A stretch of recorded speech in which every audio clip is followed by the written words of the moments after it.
Welcome to the Trash Talk webinar. I'm Kurt Mann, executive producer of NOAA's Ocean Today kiosk and digital network. We produce short 1 to 2 minute videos about ocean exploration and discoveries, marine life and science, which can be viewed on the Ocean Today website and also through interactive kiosks like this one, which are in museums and learning centers throughout the US, the UK, and Mexico. Ocean Today also produces longer programs including Trash Talk, a special feature all about marine debris.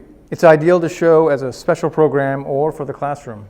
Since this is a heavy issue, we find one of the best ways to spark discussion is to have hands-on activities that are actually pretty fun.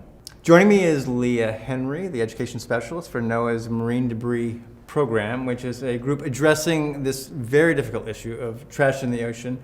This is a worldwide issue. Yeah, there's no place left untouched by marine debris and its impacts. So for kids, I would imagine watching videos, seeing animals entangled, some of them dying, can be kind of a heavy burden and very emotional. So we have some activities that you can have after the film plays, and this is a way to initiate conversation, right? Absolutely. So when someone watches on television an animal being entangled, you may not get the whole idea. So what we do is we use a rubber band, simple, everyone has them in their classrooms or homes, and you loop one around your thumb, you twist it, Right. and then you put it around your pinky, All right. and now you are an entangled bird or marine animal, and we ask the kids to try to escape just using their hand. Oh, wow. Okay. And this is supposed to simulate entanglement. And then we ask them questions. How does this make you feel? What do you think of bird? And stop cheating. They will want that's cheating. They'll want to rub it on their pants or try to bite it off, but the animals can't do that. Wow. Okay. So I'm imagining that I'm a bird, or maybe I'm a turtle, and I'm a bird, and I've got this on me, and I need to go after my fish, and that's going to be tough. So I'm not going to be able to eat. You can't eat, and you may not be able to fly. If that is actually a rubber band or monofilament or maybe a packing band, you won't be able to do much of anything, so you might starve. Wow. So now this is good for young kids. Yeah.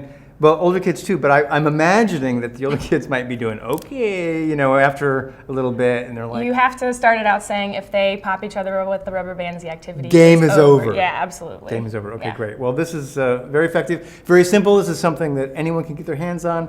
Kids are going to enjoy it. We have another activity coming up right after this. Activity number 2. Plastic is a deadly meal. Ooh. Well, that should get the kids' attention.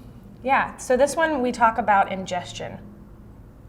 So we are the beak or the mouth. This is the spoon. We are pretending that we are some sort of animal.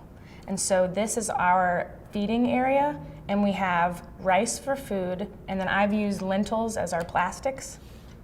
And what we do is try to not ingest the plastics. So we're timed for 15 to 30 seconds. And we try to get as much food and as little plastic into our stomachs, the plates. All right, that makes sense. I can do that, and I'll be the timer. Okay. And you mark, get set, eat.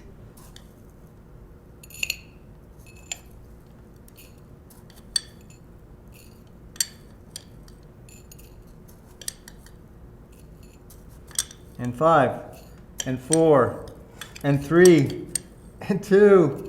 And 1. Oh. Okay. Oh, wow. I didn't put very much down there, did I? You may not have gotten a lot of food, but unlike me, you got very little plastic. So I attacked it and tried to get as much as I could, but I probably ended up with a lot more plastic than you. So this different approach might be the ways different kids tackle this game to win. Absolutely. I think you would have probably a smarter strategy on this one. And then afterwards, for the older kids who need to gather data or want to gather data, right? They separate these out. They count each lentil and each piece of rice and do a plastic to rice ratio. I would be sitting here very quietly counting for a very long time.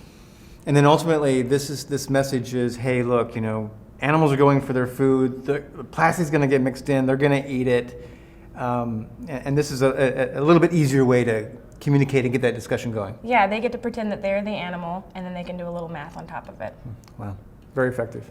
All right, let's get ready for activity number 3.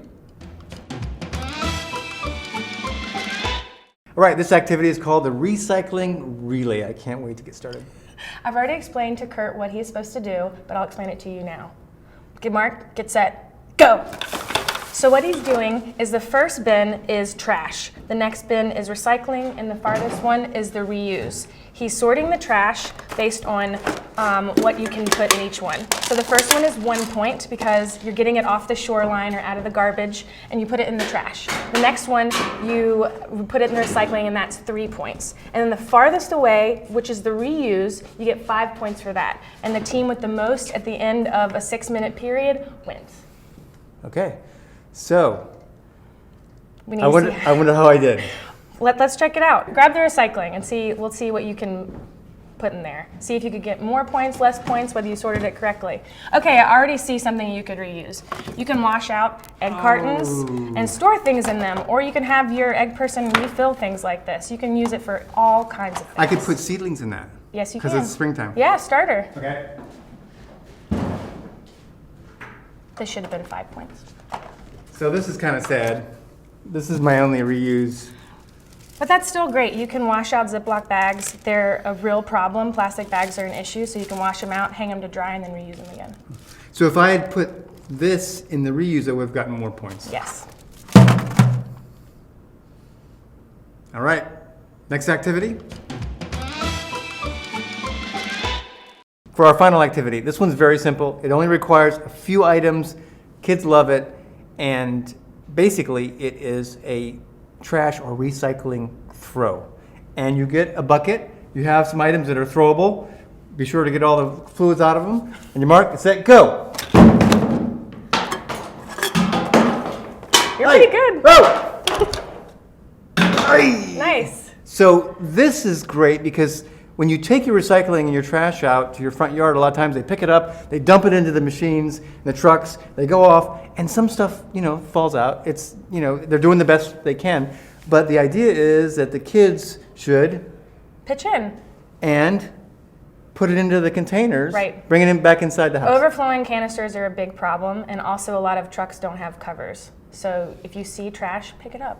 And the trash that's in the street can end up In the storm drain, in the river, in a stream, into the ocean. But isn't somebody else going to clean that up? You can't assume that. Right. So that's a great activity. It's very simple, very fun. I got 2 points. And I think now we're just going to wrap this up. If you don't have time to put together those types of activities or to get the props, you can get a conversation going. You can start with asking about the top 10 items found during a coastal cleanup. All right, so let me try. Bottles, cigarettes, containers, food containers, cans, I don't know, rubber gloves. So rubber gloves was a kind of a throwaway, but I appreciate that one. Number 1 from the International Coastal Cleanup is cigarette butts because they have little plastic in them. And then food wrappers, candy bars, wrappers, chips. So then plastic bottles like beverage containers. And then bottle caps, straws, and stirrers are number 5.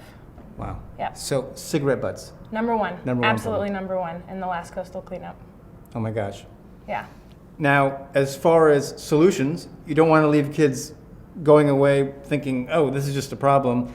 They can do something about it. Absolutely. You can substitute plastic bags for mesh or canvas or some sort of reusable bag at the grocery store or using it anywhere else. You can have refillable glass containers like we have here.